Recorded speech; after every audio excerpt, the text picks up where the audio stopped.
Agora, alguém pode perguntar assim, Rodrigo, bom você falar nessa questão do suco de uva, porque, e aí, a gente pode beber vinho ou não pode? A Bíblia fala de vinho várias vezes lá. Jesus transformou água em vinho, que até se a pessoa quer esse milagre. Na Santa Ceia, teve o vinho. E aí? Não era vinho fermentado. Como é que você fala isso, Rodrigo? Não era. E eu vou falar com vocês por que não era. E geralmente quando as pessoas falam assim, Jesus tomava vinho, elas não estudaram cultura greco-romana. Eu vou primeiro colocar o problema para responder para vocês. O vinho, a uva pura, só dá uma vez por ano. Eu não sei o mês que a uva dá no Brasil, no Oriente Médio é em setembro. Eu não sei quando as parreiras, tem alguém da área de agricultura que sabe me responder, no Oriente Médio é setembro.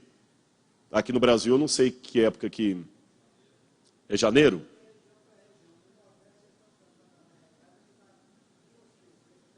É que agora também tem algumas técnicas que no passado não existia e tudo, né? Mas nos tempos bíblicos a uva só dava uma vez por ano no mês de setembro.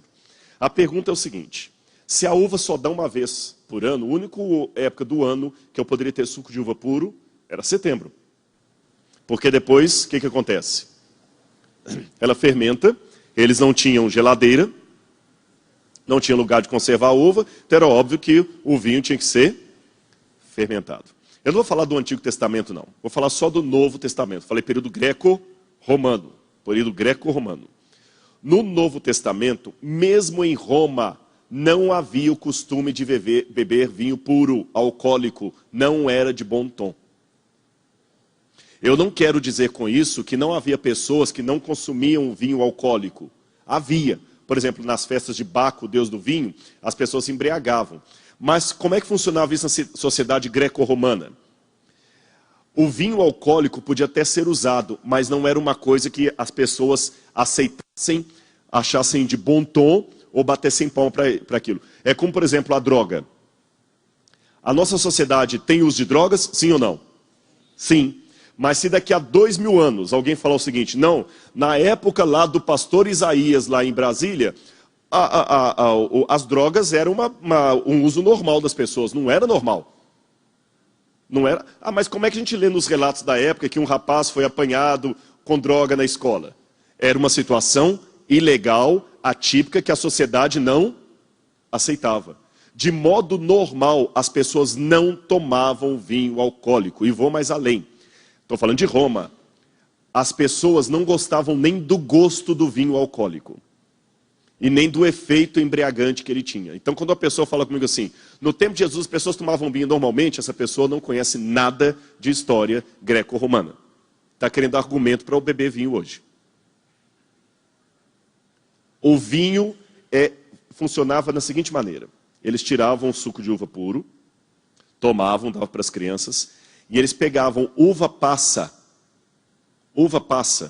guardavam a uva passa e faziam vinho o resto do ano de uva passa. Na verdade, era mais um suco de uva passa. Que eles colocavam muitas vezes o mel, ou o mel de tâmara, ou o mel de abelha mesmo, para adoçar na água, e aquilo dava para a criança. E o vinho alcoólico, qual era o papel dele? Apenas um. Vocês estão vendo isso aqui? Em Israel era a mesma coisa. Israel era a mesma coisa. Eles não apreciavam o vinho fermentado, especialmente por um detalhe. Todo fermento é símbolo de pecado na Bíblia. Jamais poderia se usar algo fermentado numa cerimônia religiosa. O pão não podia ter fermento, o vinho também não podia ter fermento. Então, o vinho da Santa Ceia era suco de uva. E o vinho fermentado, para que eles usavam, Rodrigo? E quando Paulo falou para Timóteo, toma um pouco de vinho por causa das suas dores de estômago. Não, tem algum médico aqui, alguém da área de saúde? Não tem? Não tem ninguém da área de saúde aqui? Estou olhando de novo? Não, não tem. Bom, vou falar, mas se estiver errado, eu sei que isso aqui não está, porque eu já falei na frente de médico. Eu não conheço nenhum trabalho médico, nada na medicina, porque eu já conversei com vários médicos, que diz que vinho alcoolizado ajuda a úlcera, o problema de estômago. Não tem nada disso, em lugar nenhum, que a uva cura problema estomacal. Então, por que Paulo aconselha Timóteo a tomar um pouco de vinho, não apenas água, mas toma também um pouco de vinho por causa das tuas enfermidades de estômago? Explico a vocês por quê. Esse achado arqueológico me esclarece. Isso aqui são objetos de uma casa judaica do tempo de Cristo. A primeira coisa que me chama a atenção é que eles colocam embaixo da mesa talhas de pedra. Talhas de pedra. Percebem aqui? Talhas de pedra para água. As talhas de pedra. Olha aqui. Por que de pedra? Porque os judeus tinham o costume de fazer esses utensílios de material lítico, de pedra, para purificação. Porque a argila solta elementos que tornam ali impuro. Então eles faziam de pedra. Inclusive encontraram em Israel agora, no ano passado, eu escrevi um artigo... Escrevi não. Estou terminando de escrever um artigo para a revista Adventista, acho que de maio que vai sair, sobre arqueologia bíblica. Eu vou falar disso lá, depois vocês vão na revista Adventista. Descobriram uma fábrica de talhas de pedra da época de Herodes. Eu escavei uma fábrica de talhas de pedra também em Jerusalém.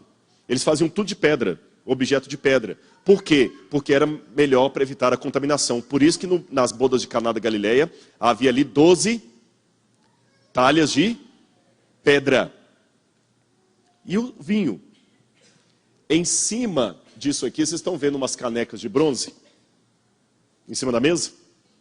Eles colocavam, geralmente, essas canecas de bronze, vinho alcoólico. Aí o que eles faziam? Quando eles queriam beber água, eles pegavam um pouco daquele vinho alcoólico, jogavam na água, misturavam, mas um pouco, é coisa de menos de 3%. 2%, a proporção é 98% de água para 2% de vinho alcoólico. Jogavam aquele vinho alcoólico ali, misturavam, deduzem por quê? Purificar a água de contaminações. Eles não conheciam na época greco-romana os sistemas de filtragem que nós temos hoje, mas eles já tinham a consciência que a água fazia mal. O sistema de ferver a água também não era conhecido na ocasião. Então a água, fazia as pessoas passarem mal. A água não tinha as contaminações que tem hoje, mas também não era água talvez tão mineral. A água também tinha contaminações, coliformes fecais, ela podia ir em contato com coisas da terra. Então, quando eles jogavam uma média de 2%, 1 ou 2% de vinho ali na água, o álcool purificava aquela água e você tomava aquela água ali, tranquila, livre de germes e bactérias. Entenderam ou não o sistema? Então, por isso que Paulo fala com Timóteo, não toma só água não, põe um pouco de vinho também. Por causa dos seus problemas de estômago. Fica bebendo água em qualquer lugar. Leva uma garrafinha de vinho, joga um pouquinho lá e mistura para purificar a água, não era para se embriagar. Porque eu repito para vocês, o vinho sem mistura, aquele vinho puro, alcoólico, não era de bom tom. As pessoas não gostavam, mesmo quem não fosse religioso, judeu. Então não fale nunca mais que no Novo Testamento era comum as pessoas beberem vinho, que Jesus bebeu vinho, porque isso não funciona. No caso do milagre de Caná da Galileia, como eles tinham as talhas lá e Jesus mandou encher as talhas de água, lembram disso aí? Não foi anormal para eles atenderem aquele pedido ali. Tudo bem.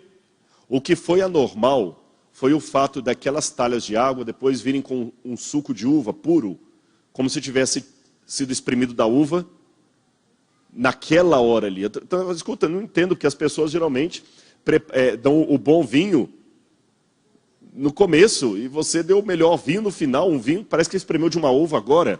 Esse foi o milagre de Jesus, de transformar a água num vinho puro, recém-tirado. E não necessariamente Jesus transformou em vinho alcoolizado. Ficou esclarecido isso aqui também?